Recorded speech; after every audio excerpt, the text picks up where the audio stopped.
we have with us Brigid Keenan, and I've been talking to Brigid since morning. We were on a session together, and I have read her book, Full Marks for Trying. Alas, the title does not give even half of the flavor of the book. The book is about her growing up days in India as a child. She's a fifth-generation Indian. 5 generations of her family were born and brought up in India. She grew up in India, left for Britain, and then came back as a diplomat's wife. And meanwhile, during her journey, she was also a journalist, a fashion journalist, and then tried to be, she says tried to be, but it was quite successful, a war correspondent. So a fashion journalist come war correspondent has its pitfalls, as the photograph explains. So you're going to tell us a bit about your early days as a child in India and in Bombay. Yeah, so I always consider myself extremely lucky to have been one of the last children of the British Raj in India. So I was born in 1939 in Ambala. My father was in the Indian Army, and he was posted to the cantonment in Ambala. And so my childhood was all in military cantonments. And my memories are always of men in khaki shorts with knee socks and trees that were immaculately whitewashed and ground in the cantonments, which was always being swept. And everything was clean and tidy and wonderful.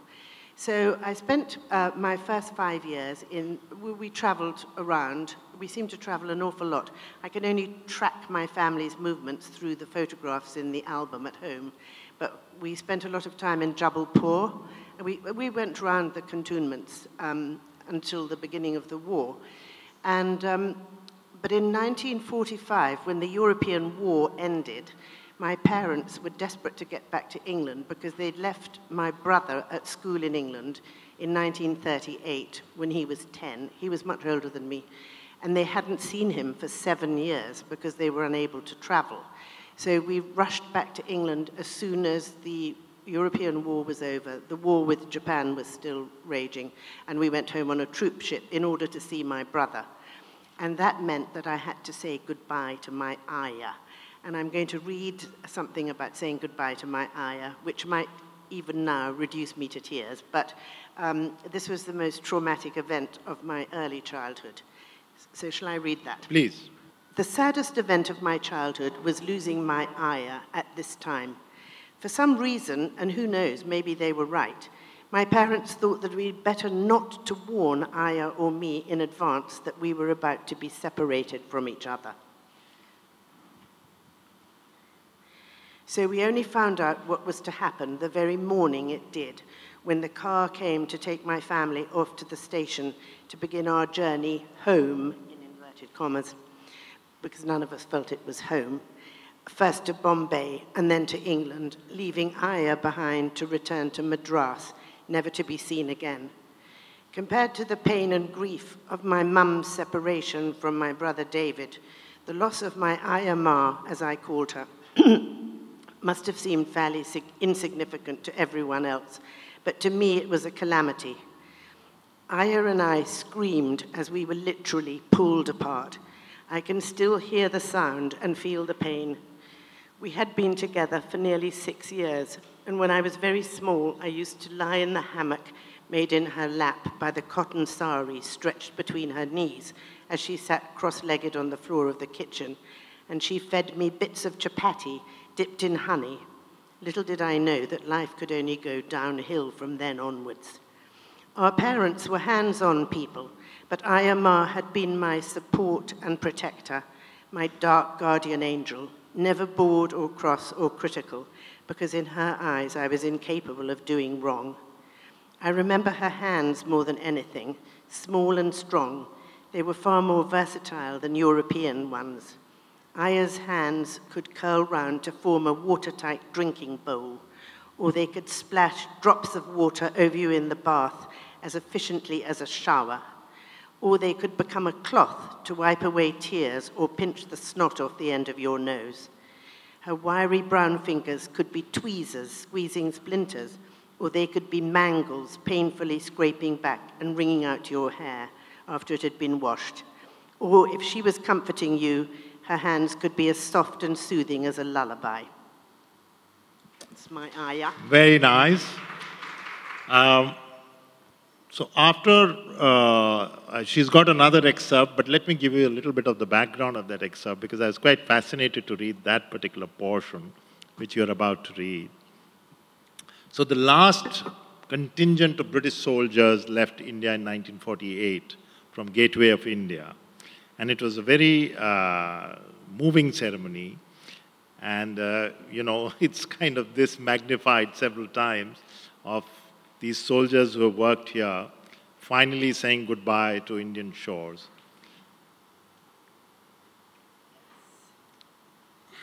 So, it starts a bit earlier. So my father's last posting was in Pune. So we were in our house in Pune, as it was known then, on the 30th of January 1948, when the news came that Mahatma Gandhi had been murdered in Delhi. My dad was always baffled as to how this information could have traveled so fast, because Gandhi's death was not announced on the radio for some time after it happened. My sister and I overheard Dad telling Mum that the general had just said, "If Gandhi's been killed by a Britisher, we will all be dead by supper time. And if he's been killed by somebody from Pune, the city is going to go up in flames." We didn't have to wait very long to hear our fate, an hour or so. I was scared, but not that scared. Perhaps I just couldn't imagine it. Luckily for us, Gandhi had not been killed by a Britisher, but he had been killed by somebody from Pune. And that evening, the city did go up in flames. Dad drove through it all in an armoured car and came across our governess, bicycling casually along amidst the uproar, and made her go home. A month later, on the 28th of February, my governess and Tessa and I were taken by Mum and Dad to the Farewell to British Troops parade in Bombay, the departure of the very last British soldiers from India. We found the programme for the event amongst Dad's things after he died, and the introduction says, "In September 1754, 2 companies of the 37th Foot, which later became the Dorsetshire Regiment, landed at Madras." And then later, "The first soldiers of the British Regular Army to set foot in India. Today, nearly 200 years later, the 1st Battalion of the Somerset Light Infantry, the last British battalion remaining in India, is leaving Bombay for England." This parade was the potent, visible end to the British Raj, and though I was only 8 years old, I was aware that we were watching history and that everyone around us, was feeling emotional. As we saw the last British soldiers march off the parade ground through the gateway of India and straight onto launches that took them to their ships. But that didn't stop me eating the rice grains that had been stuck onto my forehead and on everyone else's as a ceremonial gesture on arrival, and getting into trouble with Dad for disrespect.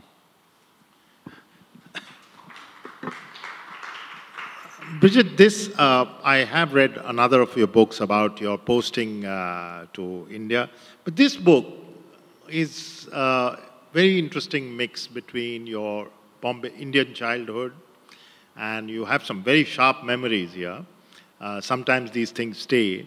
And then you going to England and becoming a fashion journalist, and then a war correspondent and so many other things, and then a diplomat's wife, and then coming back to India. The India part is, for me, the most vivid. Did you actually, you say that you took some time adjusting when you went back, and the pull was always there. How did you have those memories so, you must have written this only recently? Well, it was so strange because we were in India, but everybody always talked about England as being home. And, you know, when news came from home, everybody got excited. Everybody got excited if anybody was going home. So my sister and I had thought that England, home, was going to be this wonderful place where we would find total happiness. And when we got there, we were sort of, we were considered spoilt, horrible little girls. We'd escaped the war because we'd been in India. And our relatives, I think our relatives were mostly thought we were just horrible little spoilt children. And my main memory of coming back to England is the food, because we were there when we finally came back. We were in 1948. Food was still rationed in Britain. You ate things like tinned whale meat. And you know, in India we'd had Alphonse mangoes and onion bud, you know, all these absolutely delicious things which didn't exist. And all things butter, flour, eggs, bread, they were all rationed. So the food was spam, tins, the weather was awful. We had so many clothes to put on, you know, shoes, socks, vests, jumpers, whereas in India we'd sort of scampered around in cotton frocks and knickers. And we just thought we thought England was the most awful place we'd ever been to. And it took years really to adapt, and I still love coming back to India. And we try to come back every year in the winter. And I think it's that the Jesuits always say, if they have a child from the age of being birthed to 8 years old, being born to 8 years old, that child will be theirs forever.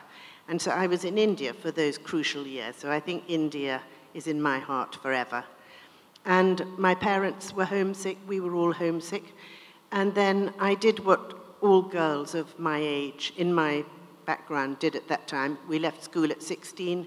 We were sent to do an aerial course, which we talked about this morning. And then I got a job on a newspaper as a typist in the typing pool. And I can remember a friend of my mother's saying, "Oh, you don't want to be a career girl, my dear. Men don't like career girls." But then I changed from one newspaper to the Sunday Times and went there as an assistant to a fashion editor. And the fashion editor I was assisting got ill and had to leave her job, and I inherited her job, which was the greatest piece of luck. So in 1961, I became the young fashion editor of the Sunday Times. I was 21.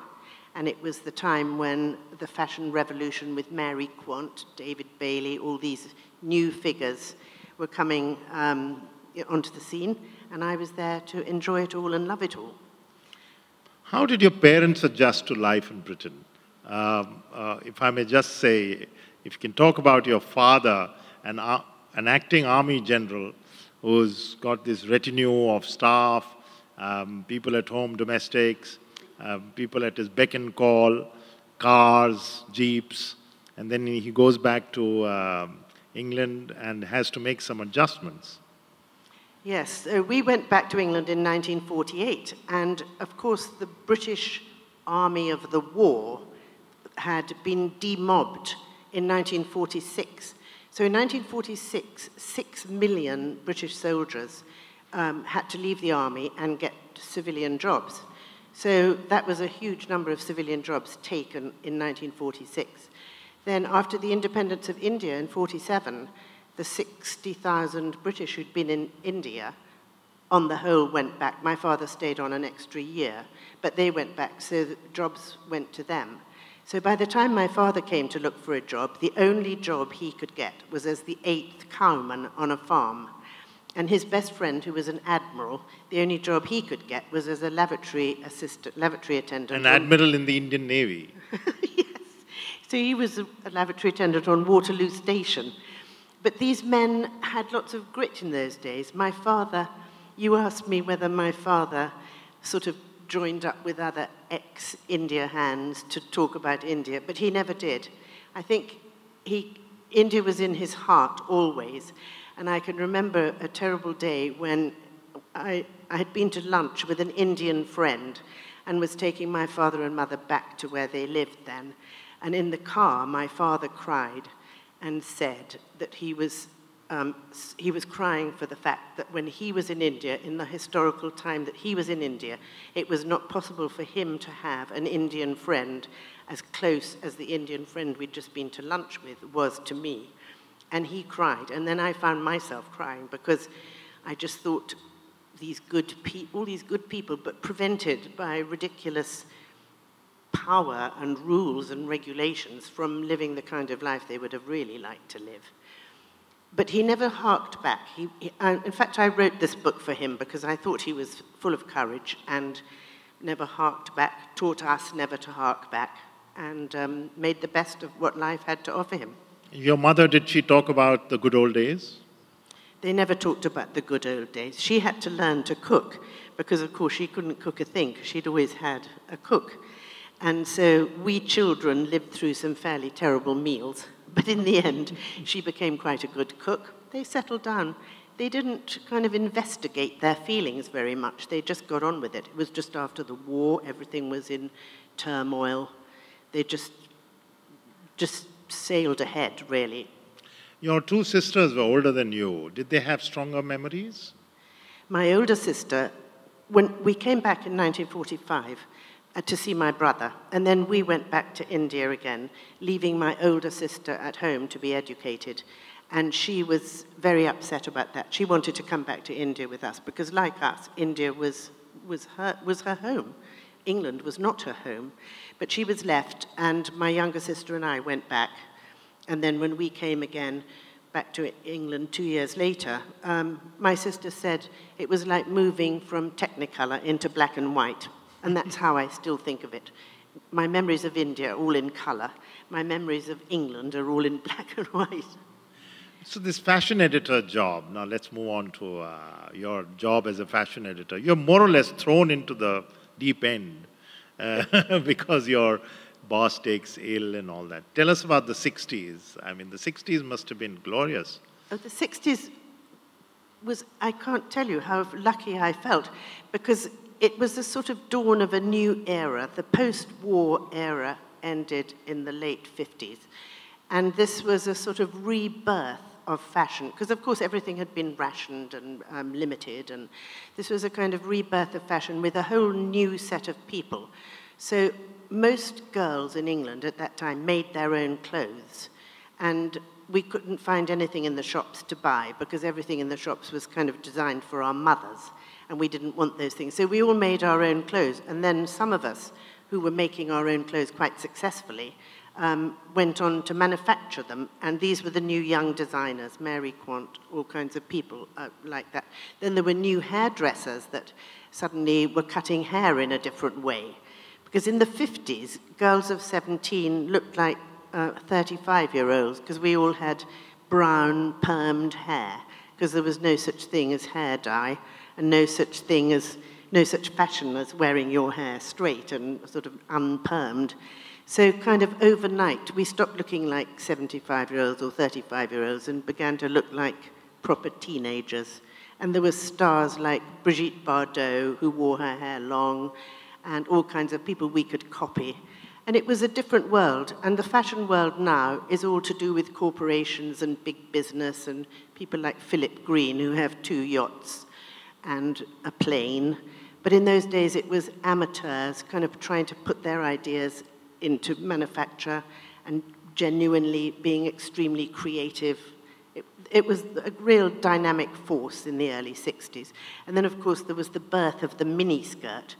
And there's endless debate still about who invented the miniskirt. Was it Mary Quant, or was it the French couturier André Courrèges? And I was at the André Courrèges show where he showed the first skirt above the knee. And the audience was kind of gasping and hysterical and rushing to the tapes to get the story to the newspapers. So I know that it was him. And then there was a curious thing. There was a model called Jean Shrimpton, and she went to the Melbourne races in Australia without a hat and wearing a skirt about 2 inches above the knee. And she caused a sort of major world scandal. The Australians were desperately upset. This English girl had come and insulted them all. There's a photograph of her at the races in this book, and you just can't believe this picture caused such a fuss. And it was exciting. It was all very exciting. It's in a very strange way. India comes back in Britain in the 60s because a lot of people wanted, the Beatles came here and so many others came here and all. Did that influence? Yes, because we could eat Indian food again. And so we were all thrilled. I'm not sure that was Indian food, but yes. There was a restaurant called Veera Swami's in the West End, and my family used to go there continuously. We were always there. We never went out in London except to an Indian restaurant. And then I married a diplomat, and we were posted back to India. And I did try to be a war correspondent for a very short time. Yes, you must tell us about that. So, and you have some details about how you walked into Vietnam, and everyone was a bit horrified. Yes. So at the Sunday Times at that time, they started a new column, an investigative column called Insight, and they recruited a lot of Australian journalists to come and be the investigators for this column. And these Australian journalists were all Marxists and revolutionaries, and they were tough. And they used to say to me, "Oh, Bridge, you don't want to spend your life in fashion? Get out of fashion, come and be a revolutionary." So I took to going to all the in the 60s in London, every weekend was spent demonstrating against something. So there'd be 5 demonstrations. I can remember a policeman in Trafalgar Square kind of completely losing it and saying, you go to the right, that's the Vietnam demonstration, civil rights for Ireland is on the left, the anti-nuclear weapons is down the middle. There were so many demonstrators. So I did that every weekend, and I was at the famous Park Lane demonstration when the crowd got out of hand and tried to storm the American embassy. And so I decided the only way I could be a proper Marxist revolutionary would be to go to Vietnam and try and be a war correspondent. So I went to Vietnam with my sister, but we were both wearing the London fashions, which was a miniskirt. We hadn't really thought about what we were going to wear. And of course, when we got to Vietnam in miniskirts, we had to forget the enemy became not the Viet Cong, but the American army. We spent 3 weeks fighting off the American army, which was all our own fault because we were in miniskirts. And I totally failed to be a war correspondent. I got an interview with the president of Vietnam, who'd just been nominated, and I was so overcome with terror at the thought of having to interview him that I completely lost my voice and had to cancel the interview, and that was rather the end of my career. But there's a very embarrassing picture in this book of me loading a mortar shell into a mortar bomb, which is my kind of Jane Fonda moment, which I prefer to forget about. So, you get married, your husband's a diplomat. What did you feel when he got posted to India? Well, that was a bit later in his career, right? You've written a lot about your other interesting postings in 2 other books. It was our 3rd posting. But 2 other books you've written on his diplomatic life and yes. So our first post, my husband was an ambassador for the EU. So our first, we started off in Brussels, and then he got posted to the West Indies. But I had been very unhappy when we went to Brussels, and I always collected Kashmiri lacquer work. And so to cheer me up, my husband had arranged to take a short sabbatical, and we would all go to Kashmir for a holiday. And I would write something about Kashmiri papier-mâché lacquer work. So we got to Kashmir, and we couldn't find a guidebook to it. So I ended up writing a book about Kashmir, which is still in print. I think it's in the bookshop. And though I say it myself, I have to say I think it's quite a good book. But we were immediately posted to the West Indies, and I had to do all the research for my Kashmir book in the West Indies, getting books from the London Library through the diplomatic bag.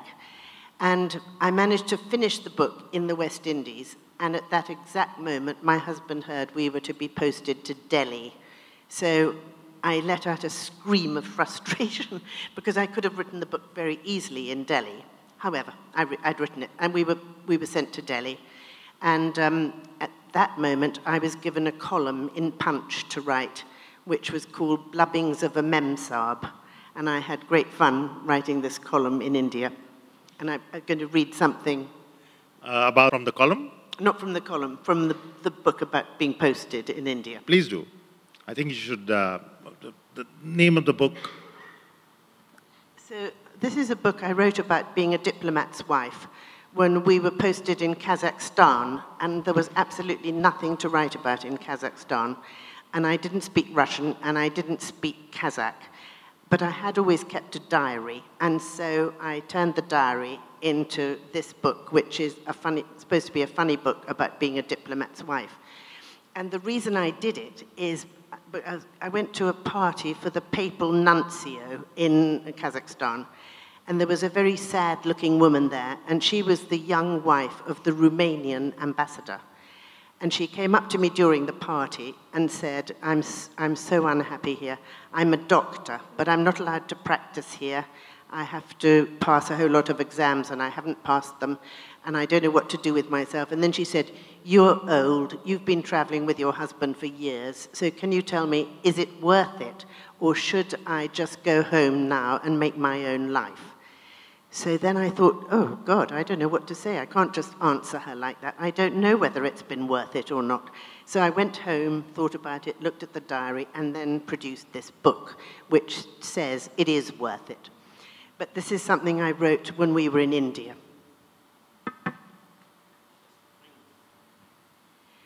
So I wrote about each of the countries we were in, and this is part of what I wrote about India. I was happy with what I wrote about India. Nothing in India ever quite worked out how it was intended.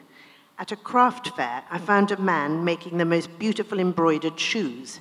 I ordered a pair, and since the shoemaker lived hundreds of miles from Delhi, near Jodhpur, I asked for them to be sent by post. But a few weeks later, the shoemaker himself turned up at the gate with my order.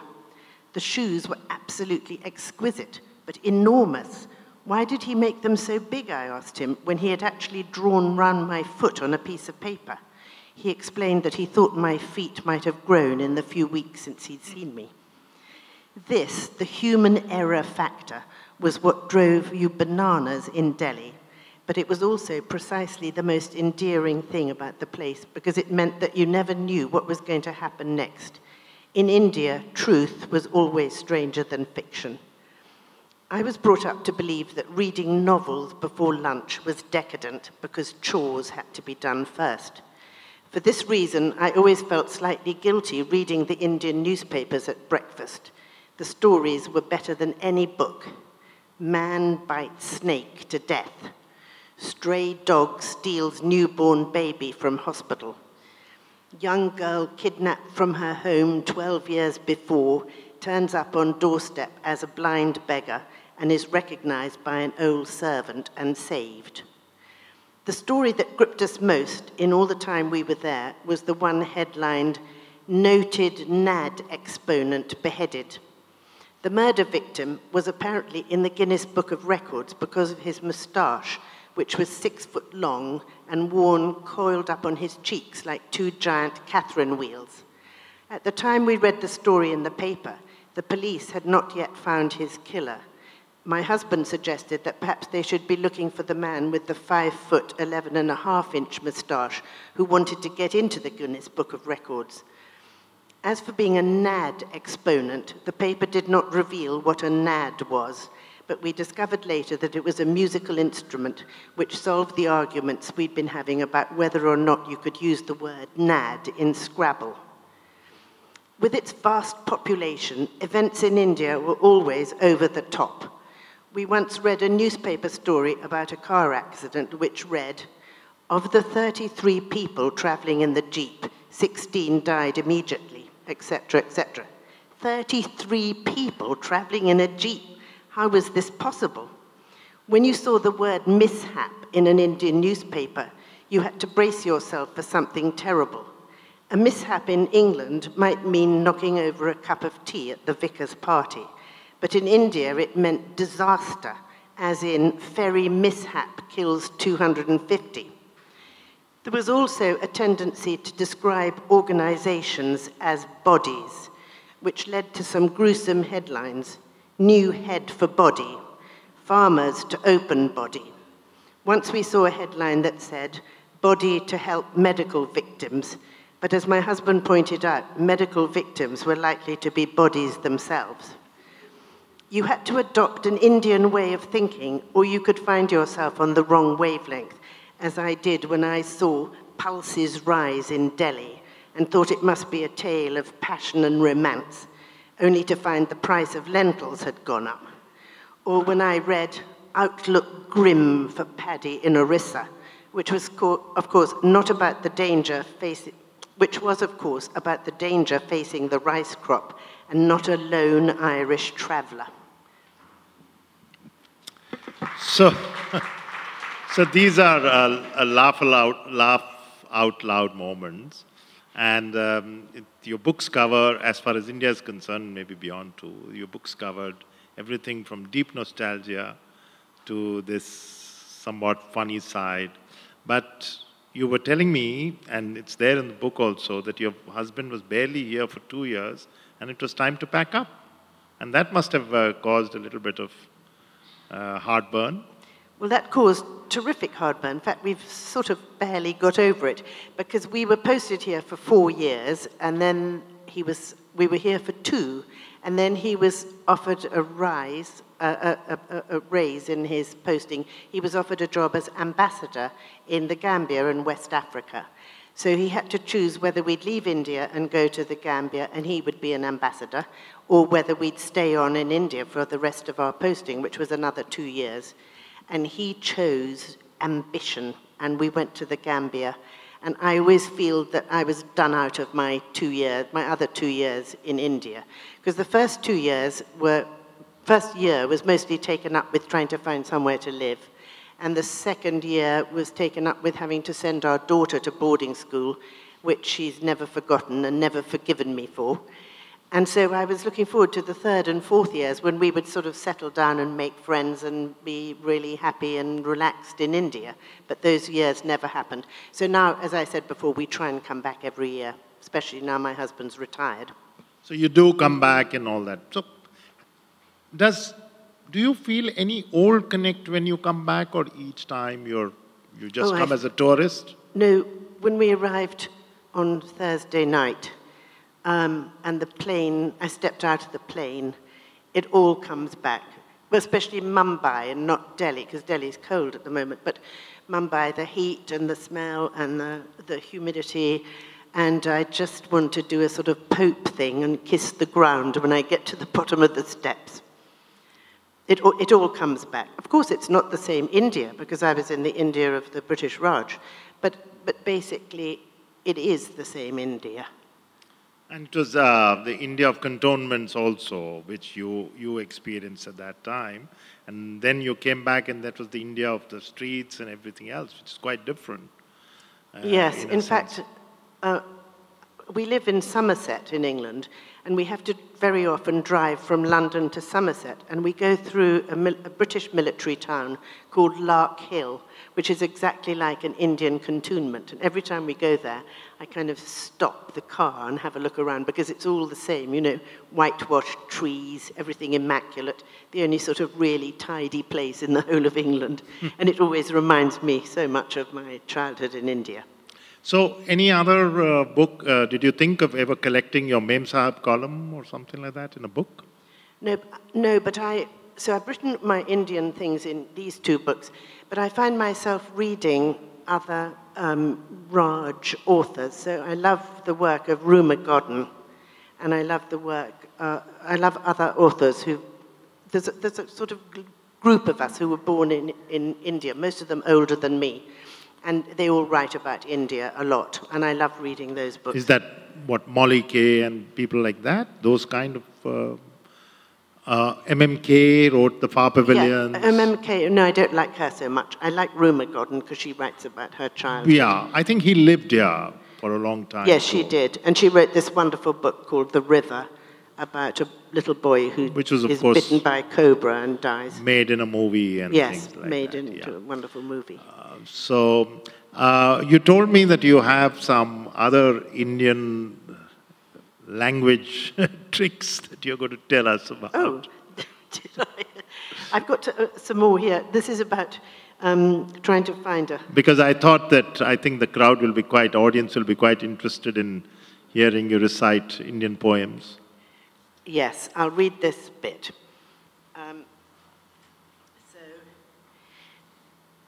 So we spent a lot of time living in a hotel. So this is about trying to find a house. In our early days in India, when we were still living in Claridge's Hotel, I hurt my back, and a house agent, who were the only people I knew in those days, took me to see an old man in Shankar Market with, he said, an extraordinary knack for getting spines in order. I waited in the taxi while the house agent disappeared into a hardware shop to fetch the old man, who told me that, yes, he could cure my back, but only if the treatment was done at a crossroads at sunrise or sunset, and in the meantime, he'd start preparing some sacred powders. I'm all for giving people a chance. In Trinidad, I actually had my neck manipulated by a chiropractor with a broken arm in plaster. But somehow I couldn't envisage anything happening to me at a crossroads in Delhi, except being run over or asphyxiated by exhaust fumes. But I was probably wrong not to try. An Indian friend I met later told me that when she lost a piece of jewelry, she consulted her astrologer about it. He told her that if she went home and gave some yogurt to a black dog, he, the astrologer, not the dog, would be able to tell her where her jewelry was. She did what he said, and the astrologer then drew a map showing her where she could find the lost jewelry. It was in her safe deposit box in the bank. After 6 months in India, I had friends other than estate agents to advise me where to take my bad back for treatment. And the general opinion seemed to be that Mrs. Natarajan's physiotherapy clinic was the best place. Mrs. Natarajan did not look promising. Packed into one small room were between 8 and 10 men and women in various stages of undress, strapped to a selection of grim-looking appliances. In fact, it looked like some kind of torture chamber, but in fact it was rather jolly. In between theatrical and hisses of pain, there was not much stiff upper lip among the Indian patients, I noticed. We would chat away on all sorts of topics, from Rajiv Gandhi to cricket, while glamorous Mrs. N bustled around, hitching her sari onto her shoulder and moving us from massage bed to machine or vice versa. I confided to my fellow patients that I would love to have a proper horoscope done in India, but the problem was that my mother couldn't remember the time of my birth. She could only dimly recall hearing the noise of the Frontier Mail Express train passing Ambala in the Punjab, where I was born. One of the other patients turned out to be a train buff. He could easily find out what time it was, he said, by consulting his old timetables. He would tell me at our next session.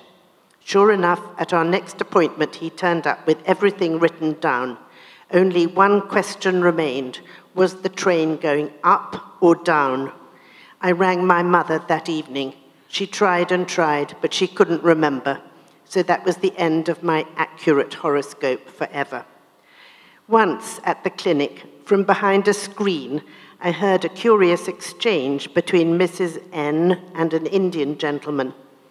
I can't help thinking this is a little bit rude, said the gentleman skittishly. Rude? What is rude? Asked Mrs. N briskly. When you help me take my trousers down, the gentleman faltered, sounding as if he rather regretted starting this conversation. That is not rude, snapped Mrs. N, dispelling any little fantasies he may have had. That is kind. So, I think this has whetted the appetites of our audience here. Some questions. Would you take them? Any questions?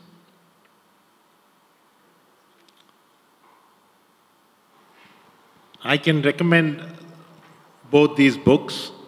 Writers recommend each other's books, but I'm genuinely recommending these two books because they give an insight into a different time.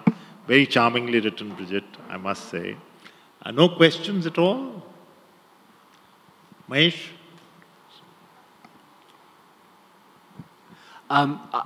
I've thoroughly enjoyed the two books of yours that I've read. And one thing that comes up in both of them is that you have quite strong political views of your own, obviously, but you've been a diplomat's wife, and you sometimes are in situations where you mustn't talk about them. How difficult has this been through all these years to kind of keep a lid on that and sort of, in quote marks, behave when you do have such strong views on what's going on around you? It's a very good question, actually, because in your sort of desperate quest as when you're an ambassador's wife, you give up your job and you travel with your husband, and then he goes off to the office as though he's in his normal job. But you're left at home with nothing to do, you don't speak the language, the staff all hate you because you're not the person who was there before. And so you're flailing around trying to do anything. And when we were in Kazakhstan, for instance, there was a huge gulag prison there where Solzhenitsyn was imprisoned when in the bad old Soviet days. And they had opened the gates of the prison in 1992, and no one had left because they had nowhere to go. And, I mean, eventually they were drifting away. But when we got to Kazakhstan, there were still lots of prisoners in this gulag who had nowhere to go, and so they'd stayed there. And I wanted to go to Karaganda, where the gulag was, but the Kazakh government wouldn't let me do that story. And so that you're very often inhibited from doing stories, and I had to obey. And the only mistake I ever made is I wrote a letter to the Times about, I support the Palestinian cause, and I wrote a letter to the Times with supporting some Palestinian grievance, and I put our office address as the address, because it was, in fact, our address. I didn't have any other address. And I got into terrible trouble from the office in Brussels for using the office address to write a political letter supporting the Palestinians. That was the only time I got into trouble, and that was by mistake.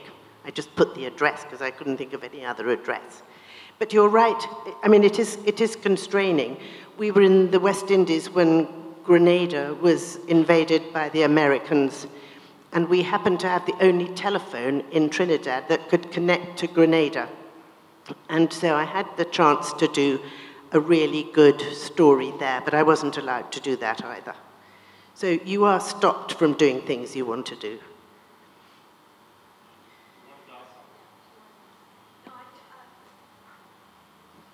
Just was wondering if, I remember before hearing a rather wonderful nursery rhyme that you remembered.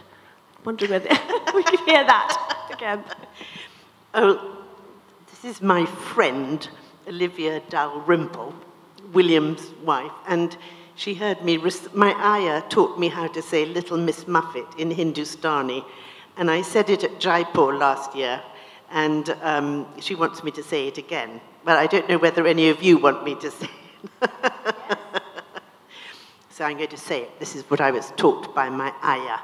Mafati mai, dud malai, ek bagas pa beta, ek pa makri, sari ko pakri, bagya mafati mai. Does that make sense? I think you can patent this. Definitely. One last question that I had, and it suddenly struck me, what is, you were with the oldie. Isn't that shut down, or is it still going strong? Oh, no. Yes, this is quite hilarious, because I was a fashion editor in 1961, 2, 3, early 60s. And now, 50 years later, whatever it is, I'm a fashion editor again for an English magazine called The Oldie, which is a magazine for over 60s. And I'm really enjoying myself doing this. So the magazine, it was started by the person who started Private Eye, Richard Ingrams. And then he had a huge row with his publisher, and the publisher kicked him out, and everybody thought the magazine would fold, but it didn't fold, and it's gone actually from strength to strength, and I'm the fashion editor. So I've been lucky all my life, and I really thank the Lord for that. Yeah, please. Just not a question, but there are just three things that have struck me through listening to your stories and this conversation. Firstly, the first thing I thought about was Jim Corbett, the naturalist and conservationist and writer from he was probably grown up in Nainital and places like that. And a lot of the stories that you spoke about, like how when you went back to England, you felt homesick and you want to get back home, in quotes. So that's something that he wrote about when he had traveled to England on his first journey around the age of like 20 or 30 or so, because most of his life was lived here in India. And I found that quite endearing and charming. Another thing was the fact that you spoke about diplomats and your, the people that you met here in India. I had gone for an exhibition with I think the first woman photojournalist from India called Homai Varavala.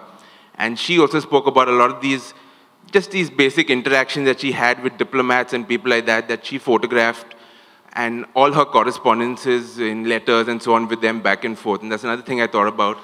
And the third thing, which I found most important, was, by the way, I came here because of a few mentions of Robert Plant and Led Zeppelin, I think, in one of his books. And he spoke, and he's kind of you could say, a bit of somebody who's interested in the East and cultures like that. And he spoke about how, as an Englishman, as a musician, as a rock star, whatever, he was performing in, I think, Marrakesh once, and with Jimmy Page, Robert Plant, No Quarter Tour. And he was talking about how when he was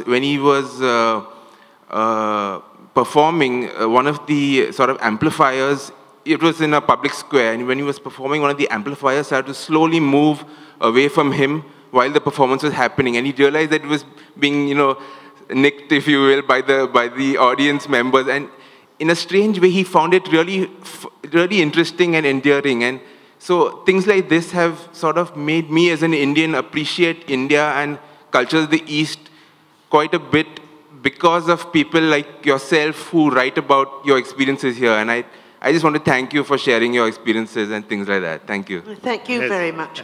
I think that being born and brought up till the age of 8 in India helped me a tremendous amount, because it meant that because I was a foreigner in other people's country for 8 years, and we were here for the independence of India, which I have to say my father welcomed and was thrilled that India was getting her independence. But it made me, as a person, very open to everybody, so that my contemporaries in England were probably locked into their kind of middle-class lives and were wary of strangers, wary of people who were of a different colour.